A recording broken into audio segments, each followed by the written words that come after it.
Assalamu alaikum. Hazır mına kelген тапшырайына келдик. Өз командабыз менен балдар менен азыркы эртең саат 6:30 мына кечээ окуяны уткандан кийин биз да тура албай эртең менен келип отурабыз. Элибиздин бидимдигинен суктанса болот, ошол жерде таң атпай ошол жерде жүздөгөн балдар келип отурат. Ошол эле учурда эскертип кетет элем, ушу кайрылуунун бир себеби мынакей бүгүн көптөгөн жаштар ушул жерге келебиз деп кайдыгер карабай интернет тармагында ушулай болуп атат. Ошолордон да суранат элем.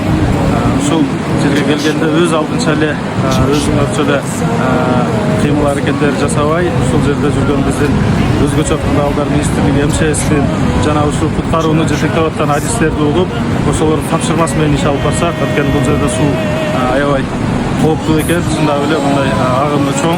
Ошол себептен ошолордун бардык тапшырмаларына баш ийишет. Кудай буйрса мына биримдигибиз менен ушул Кыргызстан боюнча бардык жерден ушундай ошого аркалатып болуп турасыздар.